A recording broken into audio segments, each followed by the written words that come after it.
Então, eu vou começar nessa abordagem do tema da liberdade, trazendo um pouco, assim como o Felipe falou, né, trazendo o que o senso comum pensa sobre a liberdade, né? Isso é um exercício muito comum que nós, que trabalhamos com filosofia, estudamos filosofia, esse é um exercício muito comum que a gente faz, né? Toda vez que a gente vai estudar um tema, a gente sempre começa, o nosso S0, o nosso ponto de partida é, bom, vamos ver o que o senso comum pensa a respeito desse tema. E a partir da constatação do que o senso comum pensa sobre o tema, a gente começa um processo de desconstrução, ressignificação, desnaturalização do senso comum. E o senso comum, ele tem uma percepção sobre a liberdade muito interessante, né? Então, se a gente perguntar aí para a maioria das pessoas, né, se a gente sair nas ruas fazendo uma pesquisa, perguntando aí para um grande número de pessoas, as pessoas, elas, na maior parte das vezes, elas vão associar liberdade com ausência de restrições e de punições.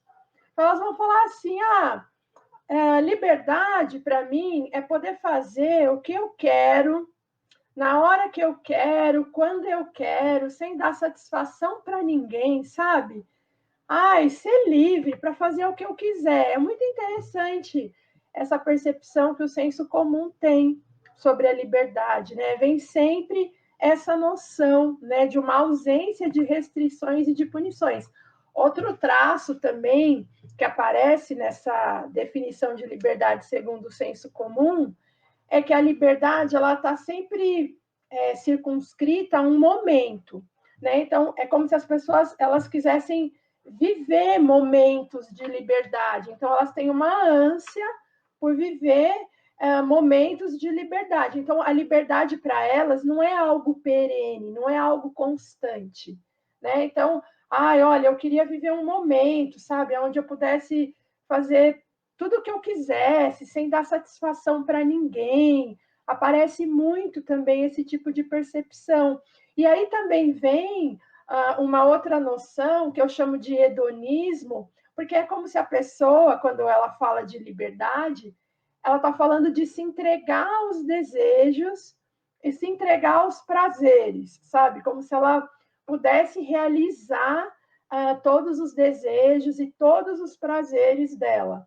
Né? Então, a liberdade também vem relacionado a isso. E é claro que a filosofia vai ressignificar isso, né? A filosofia vai desconstruir, né, esse conceito, essa percepção que o senso comum tem de liberdade, né? Nós da filosofia a gente vai falar, olha, peraí, vamos separar as coisas, vamos sair da superfície e a gente precisa fazer um mergulho, a gente precisa analisar as camadas que esse conceito de liberdade tem. A liberdade, ela não é simplesmente um querer fazer algo num momento, ou ela não é simplesmente a realização de algum desejo, de algum querer, de algum prazer. A liberdade é muito mais que isso, né? Então, a filosofia, ela desconstrói essa percepção do senso comum.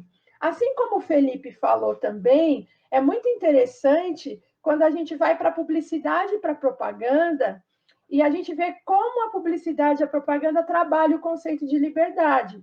Se vocês pegarem os comerciais, as peças publicitárias, vocês vão ver que geralmente o conceito de liberdade está associado assim com prática de esportes radicais, com viagens, né? A publicidade, a propaganda e muitas vezes o cinema, eles também criam essa imagem, né, de que liberdade é correr riscos, liberdade está ligado com aventura, né? Então uma pessoa dada a aventuras é uma pessoa que exerce a sua liberdade.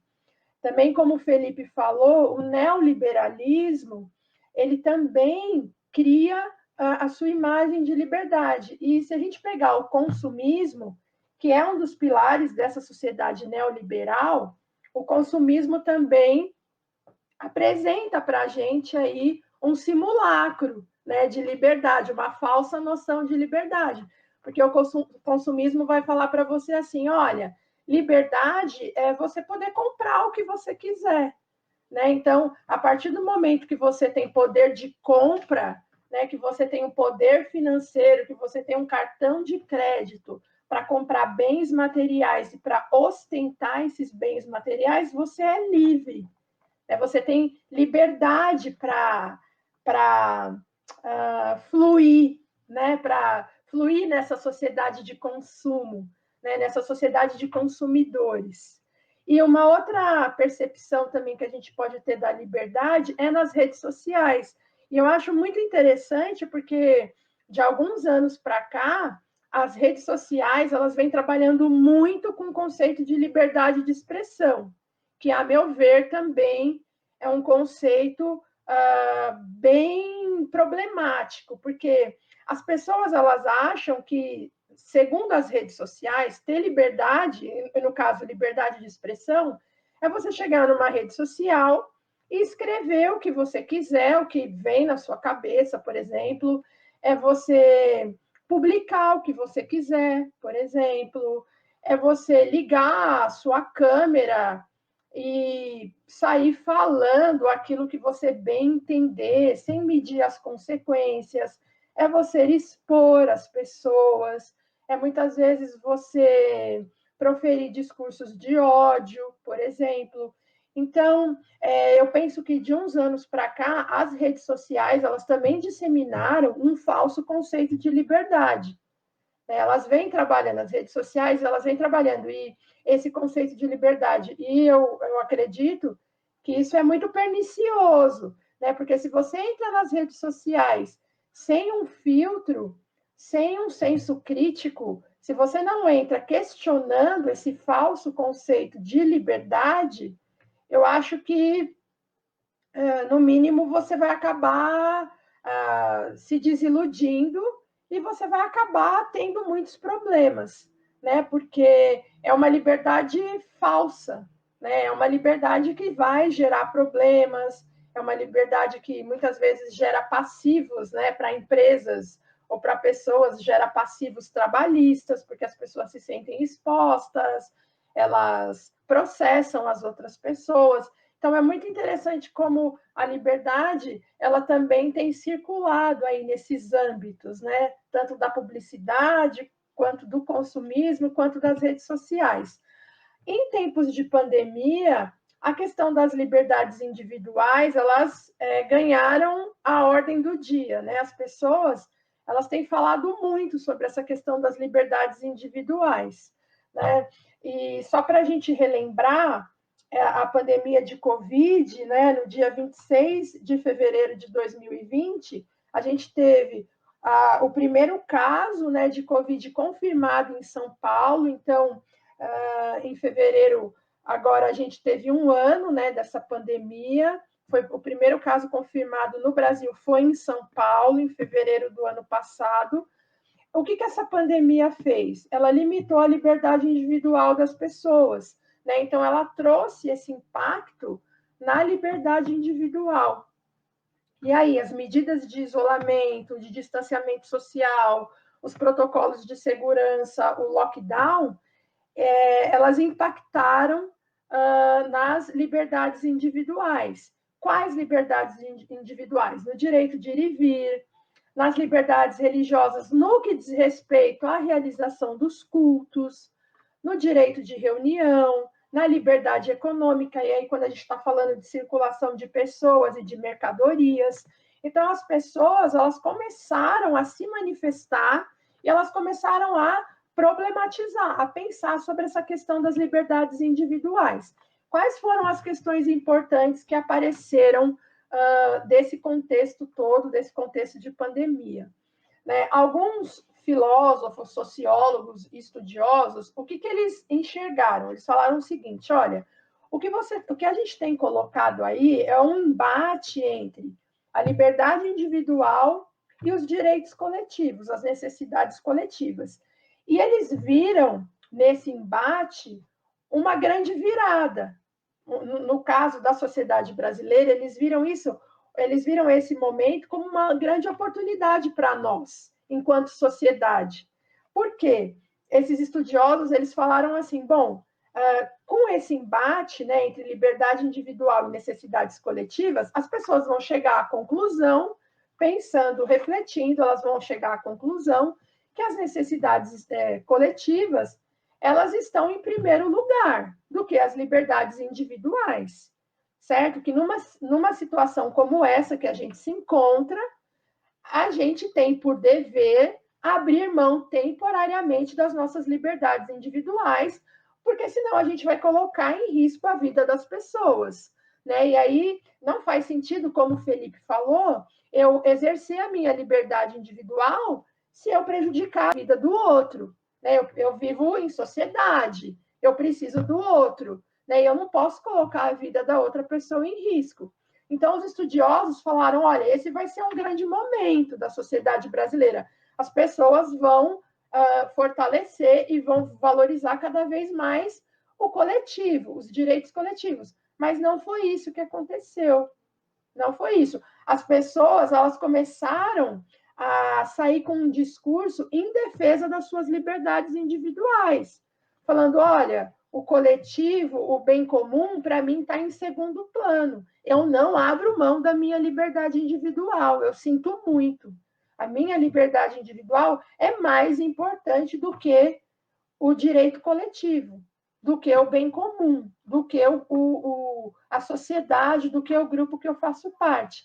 E aí esses estudiosos, eles viram isso como um sintoma da nossa perda de humanidade.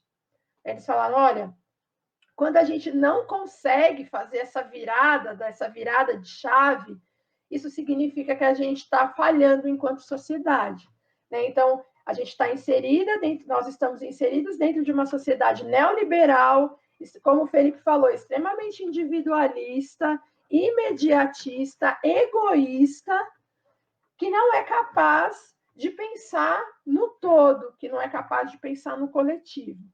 Uma outra questão também que apareceu foi a liberdade travestida como individualismo e egoísmo.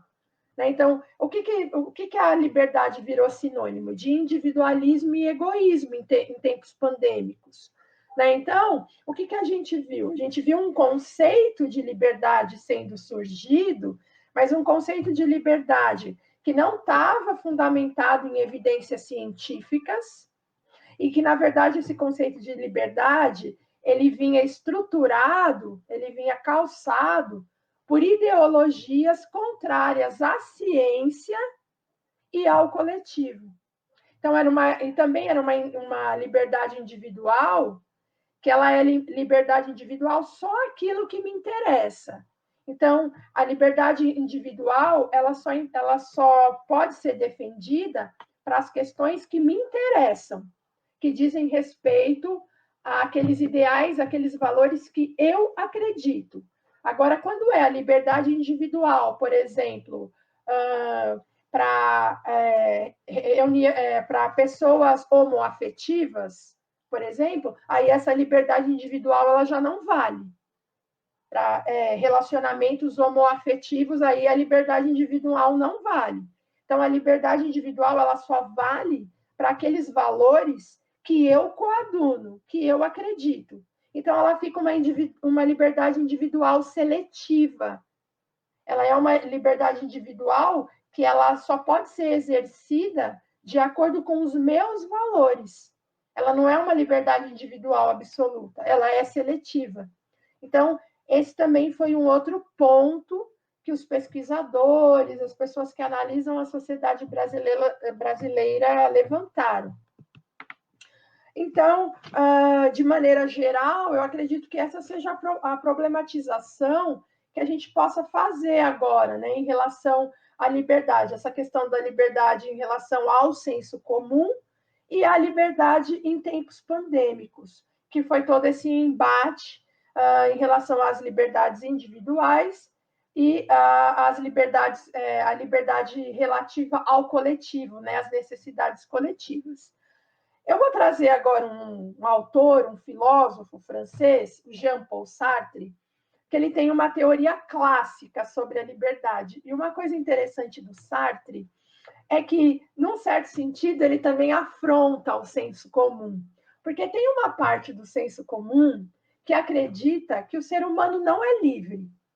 Porque eu acredito que se a gente for fazer uma pesquisa de opinião, se a gente for ouvir as pessoas na rua, vão ter muitas pessoas que vão falar assim: olha, eu não acredito que nós sejamos livres, tá? Nós não somos livres, ninguém é livre, a gente é obrigado a fazer tudo, nós não temos autonomia para nada, sabe? A gente é coagido o tempo todo, essa liberdade é uma quimera, liberdade não existe, ninguém é livre. E o Jean-Paul Sartre, ele chega categoricamente, né, com a sua filosofia, e ele fala: o ser humano é livre, né? O ser humano ele é a liberdade. Nós somos livres, né? E aí o interessante é a gente descobrir o que o Sartre está chamando de liberdade. Com certeza, liberdade para o Sartre não é essa concepção do senso comum, né? A liberdade para o Sartre é algo muito mais profundo. Ele vai falar que a nossa liberdade é uma liberdade ontológica, tem a ver com a própria existência humana. Mas, antes de apresentar esse conceito de liberdade do Sartre, né, já que para o Sartre nós somos livres, independente do contexto, numa situação de guerra, de pandemia, de catástrofe, nós somos livres. Eu quero falar um pouco sobre quem é esse filósofo. O Sartre é um filósofo francês. Ele nasceu em 1905 e morreu em 1980. Ele viveu num contexto de grandes guerras mundiais e também viveu num contexto de desvalorização do humano, né, numa época de grande pessimismo, numa época de descrença também em relação ao futuro. Ele é tido como um filósofo existencialista, ele foi companheiro de uma filósofa e feminista, uma filósofa existencialista chamada Simone de Beauvoir. Em 1933, na ascensão do nazismo, Sartre vai para Berlim e lá ele inicia seus estudos filosóficos. Lá ele estuda Heidegger, Husserl, Nietzsche e Hegel, que são filósofos que vão influenciá-lo, né, vão influenciar a sua filosofia. Sartre também vai ser muito influenciado por Karl Marx, né? A gente percebe essa influência lendo todas as obras de Sartre. Em 1939, o Sartre ele se torna prisioneiro dos alemães num campo de concentração. Essa vivência também vai marcar profundamente o Sartre, vai marcar as suas teorias, as suas ideias. Ele fica 2 anos nesse campo de concentração, ele vê todo o horror do que é o nazismo, e ele foge, né? Depois de 2 anos ele foge, ele volta para Paris, ele reencontra Simone de Beauvoir e eles montam um grupo, Socialismo e Liberdade, né? Um grupo de resistência. Um fato interessante é que em 1964, Sartre recusa o Prêmio Nobel de Literatura, porque além de filósofo, Sartre escrevia romances, né, filosóficos, ele era um escritor de obras literárias e ele também escrevia peças de teatro. Né? Ele gostava muito de literatura, ele acreditava que a literatura também poderia ser um canal para expressar a sua filosofia. E ele recusa o Nobel de Literatura em 64. E ele fala que ele não vai aceitar, ele recusa esse prêmio, porque ele não quer se afastar dos seus leitores e ele não quer ficar preso às instituições. Ele acredita que se ele aceitasse esse prêmio, ele ia abrir mão da sua criação, ele ia abrir mão de todo o seu compromisso que ele tinha com a literatura e com a filosofia. Tudo que eu vou falar aqui para vocês estão em 3 obras do Sartre: A Náusea, é um romance filosófico de 1938, O Ser e o Nada, que é um tratado filosófico de 1943, e o Existencialismo é um Humanismo, que, na verdade, foi uma conferência que o Sartre fez, porque depois da Segunda Guerra Mundial, o existencialismo se tornou uma moda, uma espécie de coqueluche, e aí também houveram muitos equívocos em relação ao existencialismo.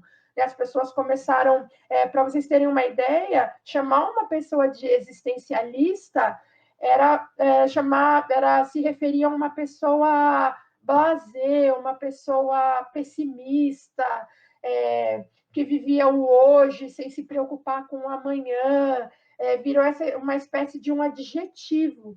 E muito, muito incomodado com isso, né, com essa vulgarização do existencialismo no pós-guerra, o Sartre resolve fazer essa conferência para falar sobre o existencialismo e as suas ideias filosóficas, e dessa conferência ele escreve esse texto, que é O Existencialismo é um Humanismo, em 1946. Sartre veio para o Brasil, ele fez uma conferência na Unesp de Araraquara, né, que me parece que é o campus onde estão concentrados os cursos de ciências humanas da Unesp. Bom, para a gente entender por que nós somos livres, né, para o Sartre, né, por que para o Sartre é uma liberdade, o ser humano tem uma liberdade ontológica, né, a liberdade é algo inerente à existência humana, o ser humano é a própria liberdade, a gente precisa entender que o Sartre é um representante do existencialismo ateu, né? Então, para o Sartre, o ser humano está só nesse mundo. Nós fomos lançados, jogados nesse mundo, então não tem nenhum ser superior, não tem nenhum ser criador, não tem nenhum motor imóvel, como diria Aristóteles, movimentando tudo e dando sentido a tudo. Não, não tem. Nós fomos lançados nesse mundo, como diria Sartre, nós nascemos do nada e vamos voltar ao nada, né? Então nós estamos sozinhos, lançados nesse mundo, o ser humano surge e desaparece gratuitamente no mundo, ele é inevitavelmente responsável por si, cada um é aquilo que escolhe e aquilo que faz de si mesmo. Viver é fazer escolhas, né? Porque se você é responsável pela sua existência, não tem nada que te determina, você foi lançado nesse mundo, cabe a você construir a sua existência. E construir a sua existência, que no caso é viver, se resume a fazer escolhas.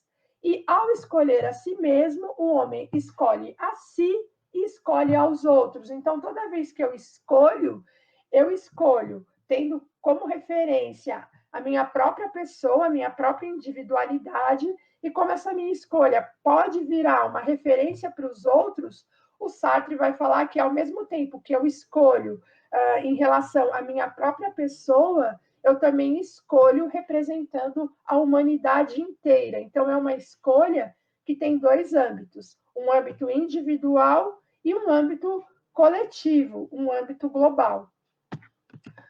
Bom, para o Sartre, todo ser humano é um ser para si. O que significa isso? Que nós, diferentemente dos seres em si, nós, seres para si, nós temos consciência da nossa existência. E além de termos consciência da nossa existência, nós não possuímos uma essência fixa e determinada. Nós precisamos nos construir através das nossas escolhas. Então, o para si, ele tem uma existência semelhante a um quadro em branco. E a existência do para si, que é esse quadro em branco, ele vai ter que ser pintado a partir do momento que esse para si vai fazendo escolhas, vai conhecendo pessoas, vai se envolvendo em situações. Então, cabe ao para si criar a sua própria existência. Ele não possui uma essência fixa e determinada, como eu já disse para vocês, e ele se constitui através de suas escolhas. O em si, que é o contrário do para si, não tem consciência de si ou do mundo, ele apenas é e ele possui uma essência.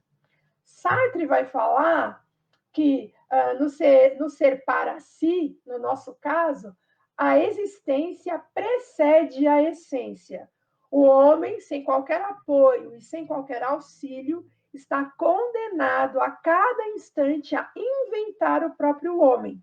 Então, como não existe nada que nos determina, nós temos que nos inventar, nós temos que nos constituir.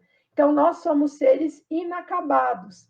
Cabe a nós darmos sentidos para a nossa existência. Nesse sentido que a existência precede a essência. É como se a essência do ser humano fosse algo em aberto, porque, na verdade, ele está o tempo todo se construindo, se fazendo. E para o Sartre, cada ser humano tem responsabilidade por sua própria existência. Ou seja, para o Sartre, ser livre é ter a possibilidade de fazer escolhas. E não há como evitar a experiência da liberdade, porque tudo é escolha. Absolutamente tudo é escolha. Até quando eu tenho um comportamento de omissão, até quando eu não escolho, para o Sartre, eu estou escolhendo não escolher. Então, a não escolha é uma escolha. Por isso que ele vai falar que o ser humano está condenado a ser livre. Porque mesmo quando eu não escolho, eu estou escolhendo não escolher. Portanto, o homem é liberdade. E ele é liberdade ontológica. É uma liberdade que está inerente à existência humana. Para o Sartre, eu escolho a pessoa que eu vou me tornar junto com a escolha que eu faço. Se eu sou totalmente livre, eu sou totalmente responsável pelas consequências da minha escolha.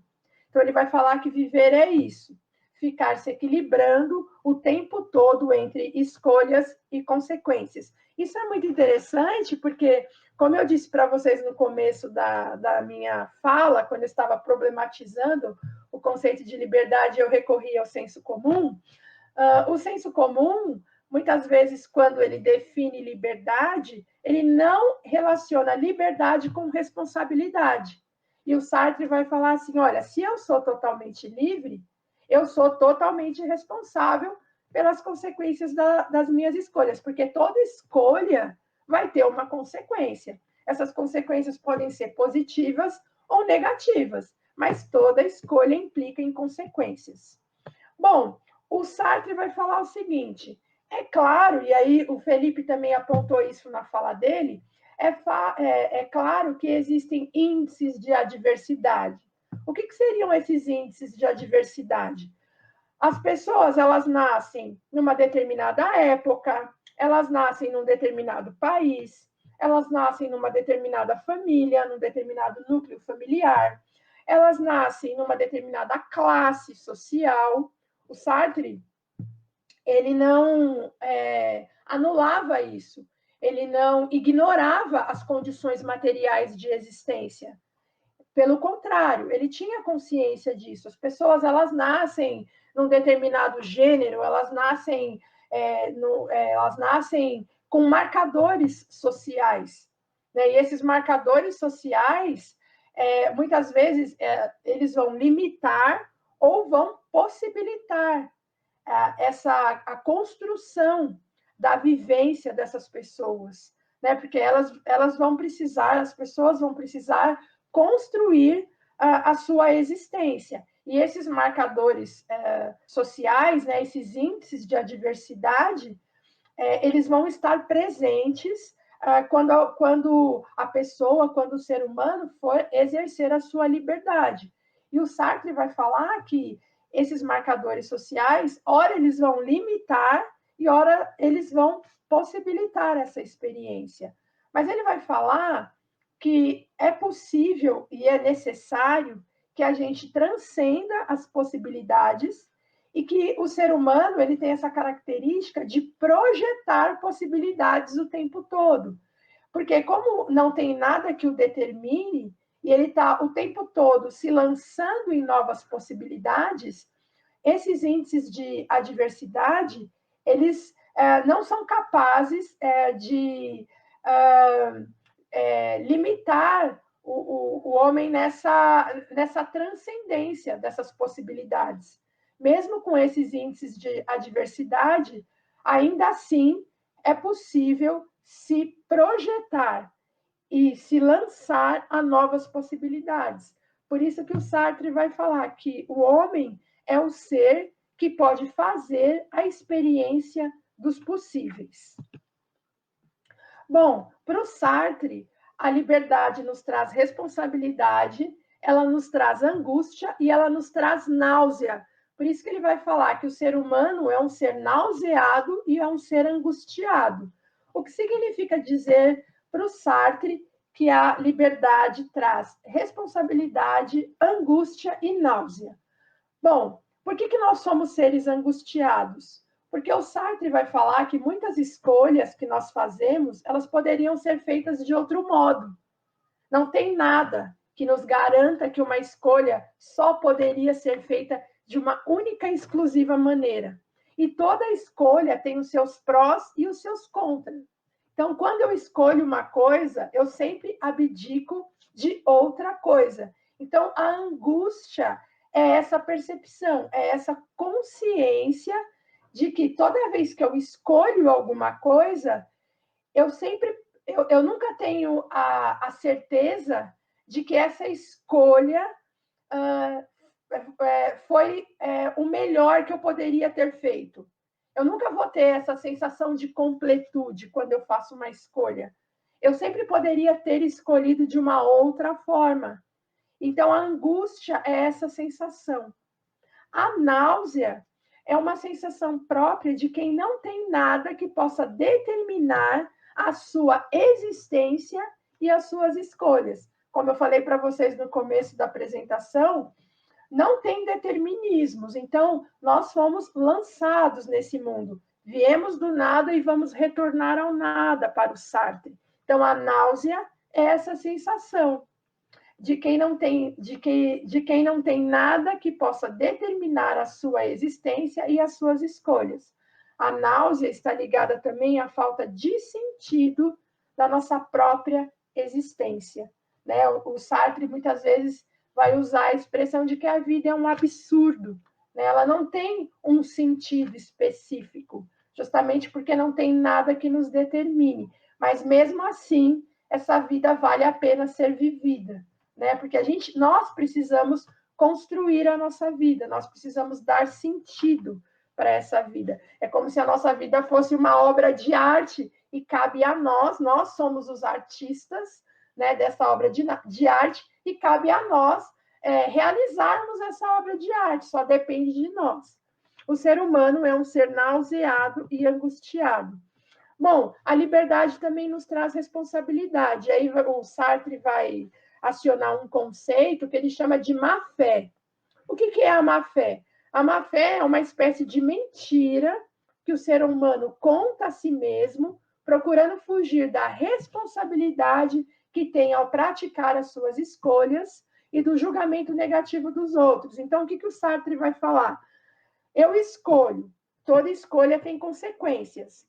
E aí, quando chegam as consequências da minha escolha, e essas consequências são negativas, eu encontro uma rota de fuga. Eu não quero arcar com as responsabilidades da minha escolha. E aí, o que eu faço? Eu coloco a culpa em alguém. É como se eu estabelecesse uma espécie de mentira, porque eu não quero dar conta da responsabilidade que a liberdade exige. E isso o Sartre chamou de má-fé. Daí que vem a frase também muito famosa do Sartre, o inferno são os outros. Né? E ele também vai falar, o importante não é aquilo que fazem de nós, mas o que vamos fazer com o que fizeram de nós. A escolha é minha e eu escolho o que eu faço com o que eu recebo do outro. Bom, ele também vai falar do outro, né? Que o outro é uma parte constituinte, né? Que o homem é um ser que implica o ser do outro, né? Que o ser do outro ele está sempre implicado no nosso ser, que a gente reconhece a nossa humanidade no outro, que nós somos vistos pelo outro. Ele também vai falar do engajamento, da autenticidade, que o engajamento é o compromisso histórico, social e político que nós devemos ter com o nosso tempo, né? Que o engajamento é o contrário do individualismo, que a autenticidade é quando você escolhe ser você mesmo, sem máscaras, sem subterfúgios, é quando você assume aquilo que você é, sem disfarces. Então, de maneira geral, essa é a teoria do Bauman. E eu já vou finalizar aqui para passar a palavra para o Alberto, devo ter estourado no tempo. Eu só quero trazer aqui a crítica do Bauman em relação a essas ideias do Sartre. Eu estou usando aqui um livro do Bauman que chama O Retorno do Pêndulo, que é um livro que ele escreveu em 2017. O Bauman, ele é um sociólogo polonês, ele faleceu há 4 anos, né? Então a gente está falando aí de um sociólogo, de um pensador super contemporâneo. E quando ele fala sobre a liberdade, diferentemente do Sartre, o Bauman vai falar que a liberdade não é uma propriedade inerente do indivíduo, que ser livre é estar em relação com os outros. Então, a liberdade é algo relacional. Só faz sentido falar em liberdade estando em relação com os outros. E que a sociedade vai criar condições para os seres humanos serem livres. É a vida em sociedade que vai permitir ao homem ser livre. E aí ele vai falar que a liberdade também pode ser entendida como um conceito histórico, né? Porque você também não encontra o mesmo conceito de liberdade nas diferentes civilizações, nos diferentes povos, né? Você tem diferentes povos, diferentes conceitos de liberdade, diferentes épocas. Então, isso é muito importante, né? Ela tem essa variável histórica, o conceito de liberdade tem esse componente histórico. E o Bauman vai falar que as escolhas, diferentemente do que o Sartre colocava, as escolhas que nós fazemos não dependem só de nós, né? Que muitas vezes as escolhas que nós fazemos vivendo em sociedade, elas dependem das expectativas que as pessoas têm em relação a nós, dependem do grupo que nós fazemos parte, depende da hierarquia social, né, que existe naquele grupo, depende das relações de poder também, depende das situações nas quais você se encontra, né? Então, de repente, numa determinada situação, o seu grau de liberdade vai ser maior, às vezes o seu grau de liberdade vai ser menor, né? Então, o Bauman vai falar que os indivíduos são desigualmente livres, que em sociedade uns são mais livres do que os outros. E aí tem uma teoria do Bauman que ficou conhecida como o pêndulo de Bauman, que é algo que ele já vai trazer mais para a nossa contemporaneidade, né? Que ele vai falar que nas sociedades contemporâneas, marcadas pelas redes sociais, pela internet, as pessoas elas sempre vão querer combinar duas coisas que, num primeiro momento, são antagônicas. Elas vão querer liberdade e segurança ao mesmo tempo. Só que ele vai falar que esses dois conceitos eles não se encaixam. Por quê? Porque liberdade implica em riscos e imprevisibilidade. E segurança, ao contrário, implica em controle, em aquilo que é familiar, em ausência de riscos. E aí ele vai falar que liberdade e segurança são essenciais para uma vida satisfatória, recompensadora e relativamente feliz, e que segurança sem liberdade é escravidão, e liberdade sem segurança é o caos, pois não é possível planejar nada e nem prever minimamente o futuro, mas que, de maneira geral, a gente vai sempre tentar ter esses dois valores, né? Liberdade e segurança ao mesmo tempo, só que muitas vezes isso vai ser impossível. Bom, pessoal, era isso. Eu espero aí ter criado muitas dúvidas em quem me ouviu falar, espero ter trazido mais perguntas, né, do que respostas, e espero que vocês tenham perguntado bastante, tenham interagido bastante no chat. Quero agradecer, me desculpar aí se eu passei do tempo e quero passar a palavra ao Alberto.